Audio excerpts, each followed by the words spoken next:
Hello, everyone. Welcome to another episode of The Heart of. This episode is going to be a little different. It's going to explore the art that I consume that helped me through hard times.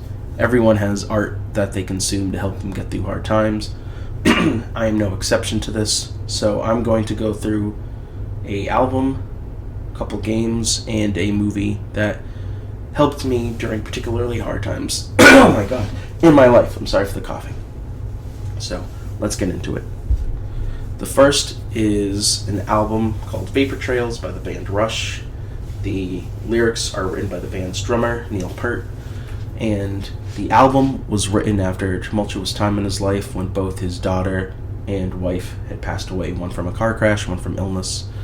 And a lot of the album is how Neil felt.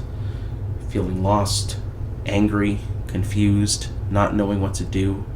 He went on a personal odyssey going through the Americas, starting from North America, going down to Mexico, coming back up again on his motorcycle, going several thousand miles. And you can feel that in his songwriting, in his drum playing, that he was going through something and he needed to find a way out of it on his own. You feel it in Alec Lifeson's guitar playing, you feel it in Geddy Lee's vocals, and through his melodic bass. Neil Peart's personal life experience had taken over every aspect of this album. And rightfully so. It's a traumatic thing to live through. Now, how does this compare to me? Why do I find this? I started listening to Rush around college. My friend Matt had turned me on to them, showing me songs. He had been a huge Rush head, so he wanted to get me into it, which he successfully was able to do. When he started showing me Vapor Trails, and when I really started listening to it, at one point they released a remixed version of the album. The band had not been happy with the original release, so they were able to fix it and really make the album the way they had wanted to make it. So, again, where does this come with me? When I first started listening to the remixed version, it was at a time after college where I had felt lost, where I didn't know what to do, where I was angry, where I was sad, where I felt like I didn't know. I felt adrift. And a lot of the album's lyrics were able to help me process that in a way that made me feel like I was seen. So, it's one of those things where even if I feel it now, I can throw on a song like Ghost Rider and feel like, I don't know, like the feeling goes away for a little bit. The awkward stumbling around is because I was Googling lyrics. Forgive me, I'm going to sound awful. Pack up all those phantoms, shoulder that invisible load, keep on riding north and west, haunting the wilderness road like a ghost rider. Carry all those phantoms through bitter wind and stormy skies, from the desert to the mountain, from lowest low to the highest high, like a ghost rider. Songs like Ghost Rider, Sweet Miracle, Vapor Trails, One Little Victory, and many, many more on the album are able to connect and make me feel seen in ways I can't properly articulate in the moment. And when I'm just in my own head, it's something that I can turn on and just be with. The next choice I have is a movie. I've talked about this movie a lot, so I'm sure it will not be a surprise. This movie will get its own episode. It's Batman v Superman: Dawn of Justice, the Ultimate Edition. You can already hear it. Oh man, Michael, that movie's awful. Oh yeah, why are you talking about it? Well, when I first saw it, it was early 2016. Late 2015, I had left my job at Apple. I was not cut out for it. I'm not cut out for people screaming at me. I'm too sensitive of a person to do that. I would try my best. So I left that after just emotional distress. I had hurt my knee visiting a friend in Salem, and I was on a cane for a little bit. So when I saw BVS, I was still on the cane. And I was angry. I was lost. And seeing a film where Batman had fallen so low due to time, heartache, pain, losing Robin, watching the people in his company become collateral damage in a battle between Superman and Zod, and his powerlessness to do anything about it, you can see how Batman had fallen so low. He had come disillusioned with his war on crime. As he had called it, picking weeds. Something else will just grow in its place. He had become this cruel person, this angry person.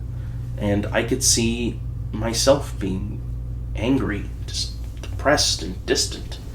And seeing the idea that he can come back from that he can become the hero I loved since I was a child, was profoundly impacting on me, was deeply inspirational. So I saw that movie 3 times in the theaters, when I got off the cane, when I felt bad, when I was looking for a job and I felt like everything was pointless. I went back to the theater and I watched it, and to me, that was everything. That made me feel like it was gonna be okay. I know people don't like this movie, but that moment cemented why I loved it. Look, I love DC Comics. I love Batman. I love Superman. I love the lore. I love the minutia of it. I love the mythology. But pushing all that to the side, the story for a moment made me feel like it was going to be okay. I loved how Superman had his crisis of faith. I loved how he battled through his own self-doubt, and by the end of it felt so secure in his own decision-making that he was able to lay down his life for the woman he loved. Again, if Superman can turn it around, if he can sling off the arrows of critics and people trying just to destroy him, just someone who's trying to just do the right thing, couldn't I do the same thing? So, that was another reason why I loved that film so much. It made me feel seen in that moment.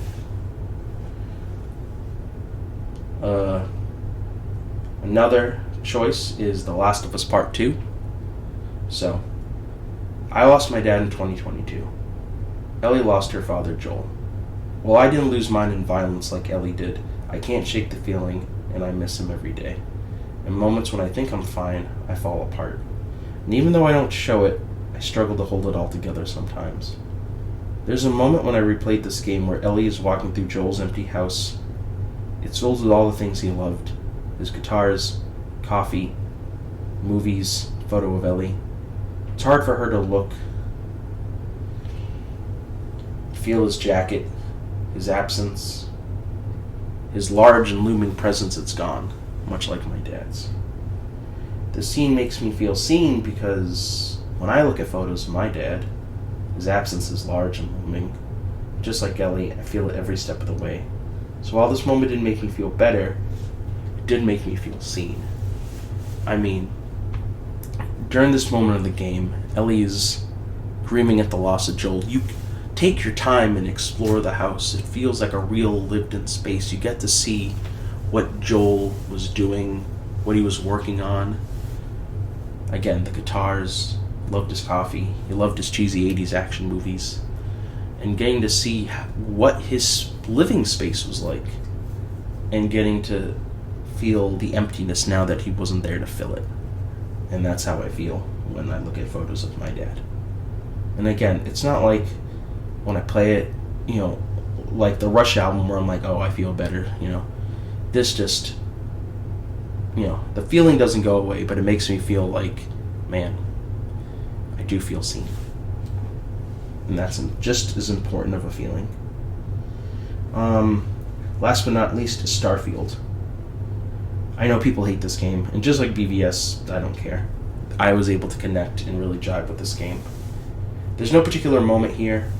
I just played it around the right time.